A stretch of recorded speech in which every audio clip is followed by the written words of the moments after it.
하나님 주시는 말씀 룻기 1장 1절에서 5절까지의 말씀을 우리 같은 목소리로 함께 읽겠습니다. 시작. 사사들이 치리하던 때 그 땅에 흉년이 드니라. 유다 베들레헴 한 사람이 그의 아내와 두 아들을 데리고 모압 지방에 가서 거류하였는데 그 사람의 이름은 엘리멜렉이요 그 아내의 이름은 나오미요 그의 두 아들의 이름은 말론과 기련이니 유다 베들레헴 에브랏 사람이더라. 그들이 모압 지방에 들어가서 거기 살더니 나오미의 남편 엘리멜렉이 죽고 나오미와 그의 두 아들이 남았으며 그들은 모압 여자 중에서 그들의 아내를 맞이하였는데 하나의 이름은 오르바요 하나의 이름은 룻이더라. 그들이 거기에 거주한 지 10년쯤에 말론과 기련 두 아들이 다 죽고 그 여인은 두 아들과 남편 뒤에 남았더라. 아멘. 오늘은 부활절 두 번째 주일입니다. 우리 교단에서는 오늘을 기독 공보 주일로 정해서 지킵니다. 원론이죠. 일주일에 한 부씩 신문이 발행되는 이런 우리 교단지인데, 당시 이 교단지가 만들어질 때에는 많은 교회와 또 성도들이 이 꿈이 있었습니다. 왜? 이 교단지를 통해서 우리가 복음을 전해야 되겠다. 그래서 교회들이 너도 나도 이 교단지, 즉 그 신문에 우리 교회도 광고 내주세요. 우리 교회도 광고 내주세요. 이렇게 광고가 너무 많이 들어와서 교단지에 다 실을 수 없도록 들어왔다는 거예요. 뭐가 있기 때문에요? 꿈이 있기 때문에 그렇다는 거예요. 그렇다면 오늘 우리들도 이런 하나님이 원하는 희망의 꿈을, 즉 부활의 꿈을 시작하는 자가 되기를 축복합니다. 이 부활의 꿈. 그래서 성경은 잠언 29장 18절 말씀해 보시면 꿈이 없으면 백성이 멋대로 행한다 그랬어요. 전에 성경은 방자히 행한다 이랬습니다. 여러분, 뭐가 없으면? 꿈이 없으면. 사람이 미래에 대한 비전, 즉 꿈이 없으면 시간도 자원도 다 그냥 흘려보내는 거예요. 그것이 그대로 멈추어 서 있다, 썩어버리는 거죠. 모든 시간과 자원은 계속해서 흘러야 깨끗합니다. 더럽지 않습니다. 물도 마찬가지죠. 그래서 정말 우리는 하나님 앞에서 그런 희망의 꿈, 즉 부활의 꿈을 하나님은 오늘 저와 여러분에게 시작하라고 말씀하십니다. 그렇다면 우리가 어떻게 그 부활의 꿈을 시작하겠습니까? 언제 그런 꿈을 가져야 되냐 그 말이죠. 여러분, 저는 어린 시절에 리빙스톤, 즉 스톤이 그때는 뭔지 몰랐어요. 그냥 그런가 하고 그냥 했어요. 우리 이름 같은. 근데 나중에 서야 알고 보니 스톤이 바위구나. 그리고 그 바위는 뭐예요? 예수님이구나. 반석이다 그 말이에요. 여러분, 이거 알게 되죠. 여러분, 그러면서 그때 어린 시절에 나도 이런 위대한 사람이 되어야 되겠다. 꿈을 갖는 거예요. 또 조금 자라면서 나중에는 제가 뭘 읽었나 하면 김용기 장로님이 쓰신 가나안으로 가는 길이라는 아주 작은 책자인데, 그냥 제 생각에는 그때 아마 그냥 한 번에 그냥 쑥 끝까지 다 읽은 것 같아요. 그래서 몇 번을 읽으면서 아 그래 나도 나중에 이 대한민국 국가를 위해서 이런 사람으로 살아야 되겠다. 꿈을 갖는 거예요. 여러분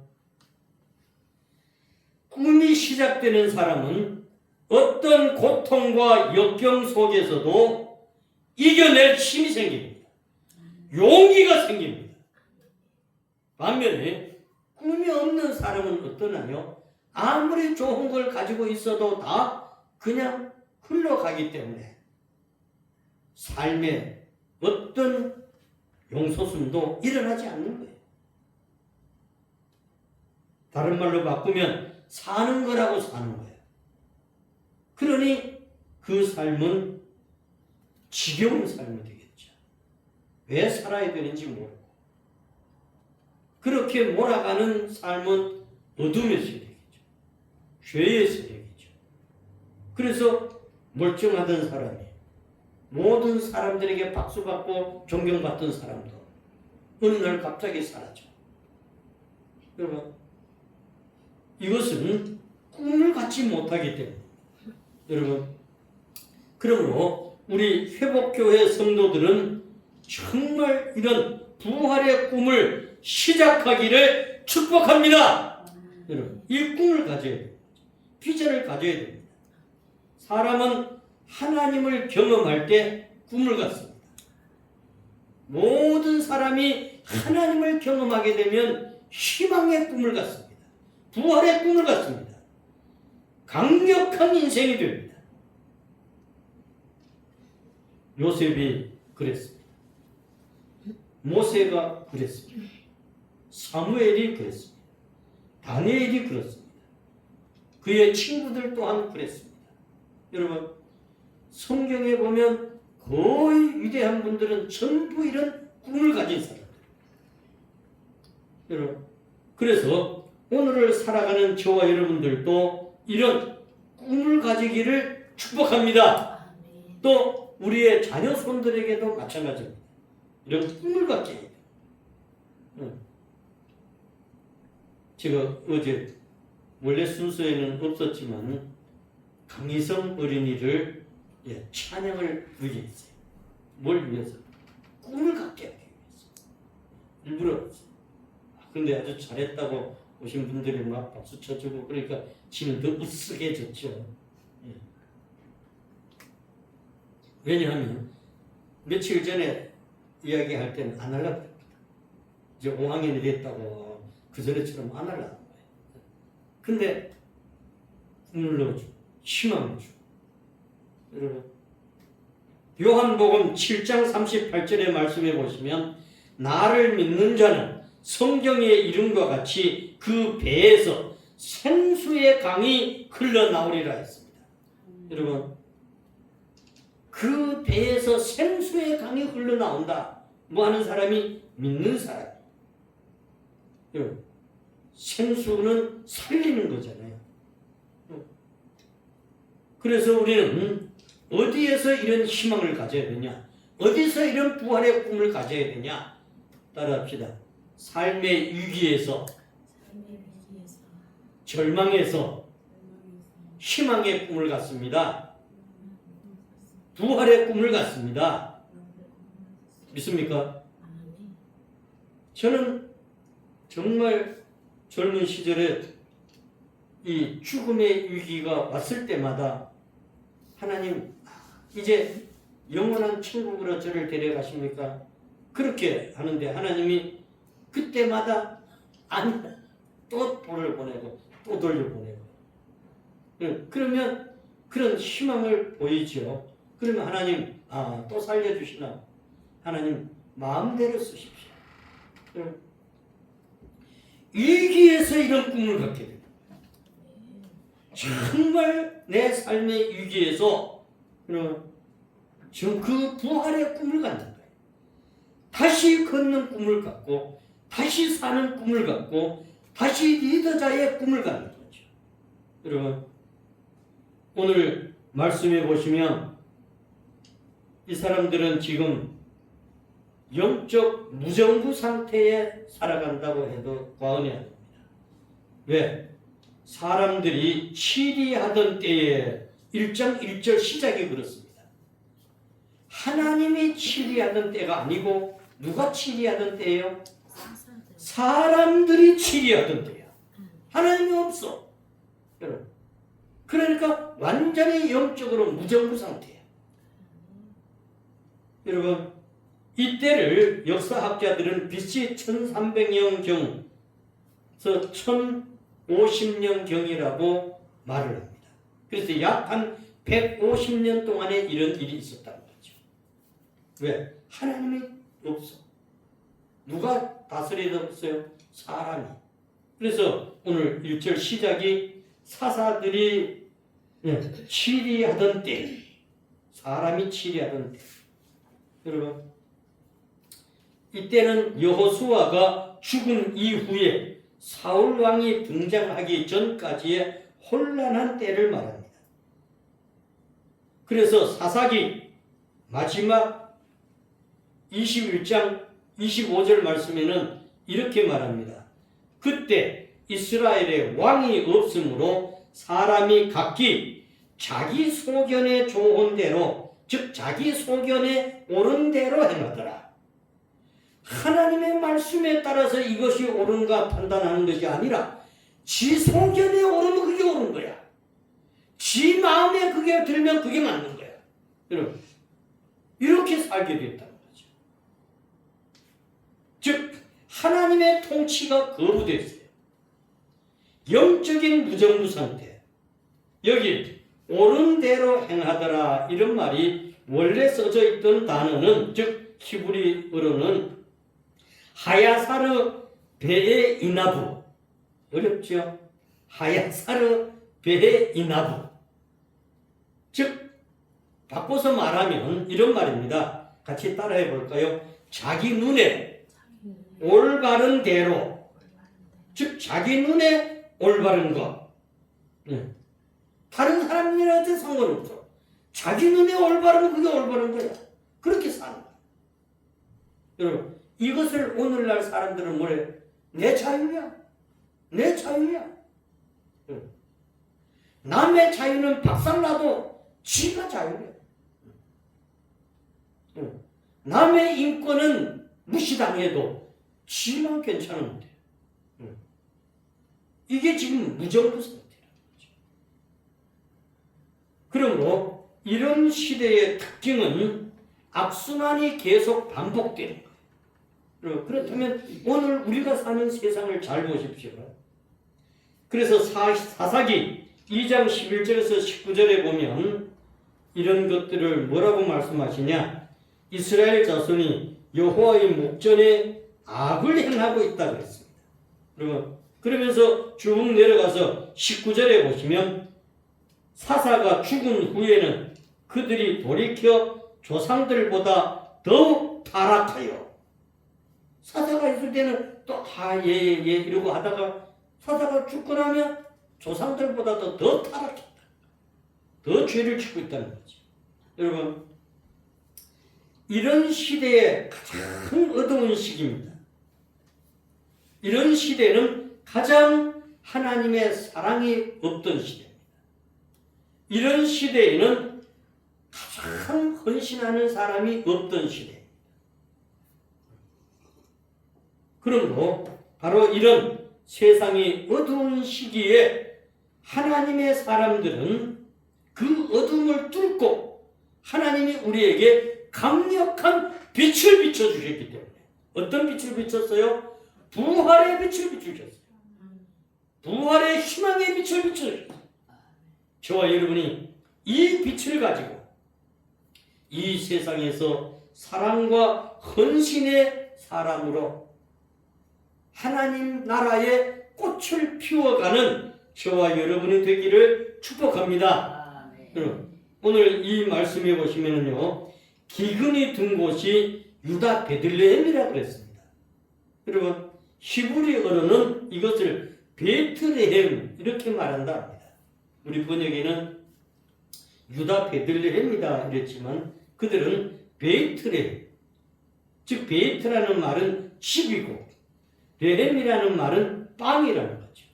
그러면 붙여서 하면 뭐가 돼요? 빵집. 근데 빵집에 뭐가 없다 그럽니까? 빵이 없대. 그러면 빵집은 어쩌면 최고 만화에 될 곳 아닙니까? 근데 이 빵집에 빵이 없다? 즉 풍요가 완전히 소멸되었다는 거잖아요. 신명기 28장의 말씀에 보시면 순종하면 복을 받고 불순종하면 저주를 받는다고 했습니다. 그렇다면 이 지금 베들레헴 즉 빵집에 빵이 없다는 말은 하나님의 복이 임한 것이 아니고 뭐가 임했어요? 저주가 임한 거예요. 그래서 신명기 28장 2절과 8절에 그럽니다. 하나님의 말씀에 청종하면 이 모든 복이 내게 임할 거야. 그랬어요. 여러분, 근데 신명기 28장 23절 24절에 내려가서 보시면 네가 불순종하면 위에 하늘은 뭐가 된다 그러냐 하면 노시 된대요. 아래의 땅은 철이 돼버린대. 보세요. 위에는 머리 위에가 노시 돼서 우리가 밟는 땅이 철이 돼버렸어. 그러면 거기서 먹거리가 있나요 없나요? 없어요. 나올 수가 없어. 베들레헴 기근의 백성들이 하나님을 떠났다는 거예요.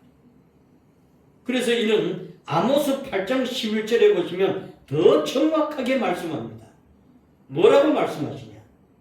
여호와의 말씀이라 보라 날이 이를지라 내가 기근을 땅에 보내는데 양식이 없어 주림이 아니고 물이 없어 가람이 아니야. 뭐야? 하나님의 말씀을 듣지 못한 기근과 기갈이라고 했습니다. 여러분, 우리는 이런 시대. 그래서 그 이름에 담긴 것을 보면은요, 오늘 2절 말씀해 보세요. 엘리멜렉, 그 아내의 이름 나오미, 두 아들의 이름은 말론, 기련 이렇게 나오죠. 먼저 엘리멜렉의 이름을 보면요, 이 엘리는 나의 하나님, 엘리는 나의 하나님, 멜렉은 왕. 그러니까 나의 하나님은 왕이다 이런 말이죠. 즉 나의 왕은 하나님이다. 그 이름이 이런 이름이에요. 즉 신앙 고백의 이름이죠. 멋있는 이름입니다. 또 여러분 이런데 마태복음 15장 8절에 보면 그럽니다. 이 백성이 입술로는 나를 공경하되 마음은 내게서 떠나버렸다. 예수님이 말씀하셨습니다. 나오미, 그는 나옴이라고 하는 이름에서 나암이라는 이름에서 온 말인데 이 말은 기쁘다, 즐겁다, 아름답다. 나옴이라는 이름이 기쁘다, 즐겁다, 아름답다인데 그가 이 이름을 바꿉니다. 그리고 시편 90편 17절에 보면 하나님의 은총이 우리에게 내린다고 했어요. 그래서 우리가 견고하게 되고 우리 손으로 하는 모든 일도 견고하게 만드시는 분이 하나님의 은총이 내릴 때라는 거예요. 그런데 나옴이라는 이름이 바로 그런 좋은 이름인데 기쁘다, 즐겁다, 아름답다 이런데 나오미가 1장 20절 말씀에 내려가서 보시면 내 이름 이제 다시는 나오미라고 부르지 마라. 뭐라고 부르라 그러냐? 마라라고 해요. 마라. 마라는 출애굽기에 보면 쓰다는 거예요. 15장 23절 말씀에 왜? 그 마라에 이르렀더니 물이 써서 마시지 못하게 돼서 그 이름을 마라라고 했다. 근데 나오미가 그 아름다운 이름에서 이제 날 그렇게 부르지 말고 스스로 뭐라고 말하라. 내가 쓰다. 여러분 또 그 두 아들의 이름도 보려면 그렇습니다. 말론이라는 말론은 병들다, 약하다, 허약하다. 여러분 그 병든 자라는 뜻이에요. 그래서 우리는 아이들의 이름을 지을 때 정말 잘 지어야 돼요. 또 기련이라는 이름은 그 뜻이 끝내다, 소멸하다 이런 뜻이에요. 그러니까 소멸돼서 끝내버렸다. 오늘 본문 5절 말씀에 그래서 그는 이름대로 두 사람이 다 뭐 했어요? 죽어버렸어요. 여러분, 우리는 욥기 1장 21절의 말씀을 볼 수 있습니다. 내가 모태에서 알몸으로 나왔으니 알몸으로 돌아갈 것이다. 주신 이도 여호와시요, 그리고 거두시는 이도 여호와시니 여호와의 이름을 뭐 할 것이다. 찬송받으십니다. 여러분, 결정적인 오늘 말씀이 1절에 그들이 모압 지방에 가서 거류했다 그랬습니다. 여러분, 이 거류라는 말은 라구르 이런 말인데요. 이 라구르라는 말이 어근이 구르인데 영구히 정착해서 사는 삶이 아니라 임시 체류, 잠시 머무름 이런 뜻이라는 거죠. 모압 지방에 가서 거류했다. 이 말이 잠시 머무르러 갔다.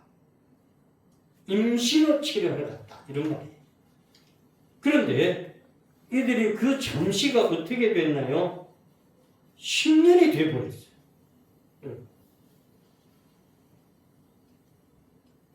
오늘 말씀의 4절 마지막 부분에 그렇죠. 거기에 거주한 지 10년쯤에 이러잖아요. 야고보 1장 14, 15절 말씀에 보시면 각 사람이 시험받는 것은 자기 욕심 때문에 그렇게 되어서 욕심이 잉태해서 죄를 낳고 죄가 장성해서 뭘 낳는다? 사망을 낳는다 그랬어요. 여러분, 이 말씀에서 보면 임시 선택이 인생을 바꾸는 거예요. 순간의 결정이 10년을 좌우하는 거예요. 과거에 금성 선전할 때 그랬죠. 바로 그것이 여기서 따온 거죠. 그때의 그 금성에서 일하던 젊은이들이 전 세계 기술대회에 나가서 금메달을 따온 사람이 2사람이나 있었어요. 그분들이 지금은 이제 어른이 되었지만 그때는 섣부른 청년이었죠. 10년을 잡았다. 뭐가? 순간의 선택이. 오늘 우리도 마찬가지다. 그래서 반드시 꿈 같은 날은 올 것이다. 즉 부활의 꿈을 시작하면 될 것이다. 이걸 언제 시작해요? 잠시에 시작. 정말 우리는 순간에 시작합니다. 그들이 모압에 내려가서 그랬으나 그 아름다운 이름을 가졌던 나오미가 뭐라고 부르라고? 마라고. 쓰다. 그래서 시편 126편 1절 말씀에 보시면 시온의 포로를 돌려보내실 때 우리는 꿈꾸는 것 같았도다. 할렐루야. 사람이 못하는 것은 하나님이 하십니다. 하나님은 우리가 무너진 선택을 해도, 우리가 잘못해서 무너진 선택을 해도 하나님은 그것을 바꾸어서 회복시키십니다. 회복시키십니다. 여러분, 우리 교회가 그래서 회복교회입니다. 할렐루야. 우리는 잘못 결정을 할 때가 있어요. 그래도 회복의 길은 하나님이 열어주십니다. 우리 교회가 회복교회가 아닙니까? 이사야 43장 19절에 보시면 보라 내가 새 일을 행하리니 이제 나타낼 것이라 그랬어요. 하나님은 우리 회복교회를 통해서 반드시 이런 새로운 일을 나타내십니다. 여러분, 반드시 내가 광야의 길을 사막의 강을 내리라 그랬어요. 우리 회복교회를 통해서 하나님은 이 새 일을 행하는, 그래서 우리는 부활의 꿈을 시작하는 저와 여러분의 삶이 되고 그 꿈을 지속적으로 꾸어나가기를 축복합니다. 저와 여러분이 꼭 잘못된 선택을 할지라도 하나님은 그것을 바꾸어서 회복의 길을 여시고 만들어 주십니다. 저와 여러분이 무너진 선택지 위에 혹 섰다 할지라도 다시 그 길을 여시는 분은 하나님이십니다. 이런 하나님을 저와 여러분은 모시고 함께 꿈을 꾸어가고 그 꿈을 만들어가는 삶이 되기를 축복합니다. 걸어가신 하나님, 오늘 우리에게 부활의 꿈을 시작하라고 하는 귀한 말씀 주셨으니 저희들이 그렇게 잘 꾸어가는 자들이 되게 하옵소서. 이끌어 쓰시옵소서. 예수님 이름 받들어 기도드립니다. 아멘.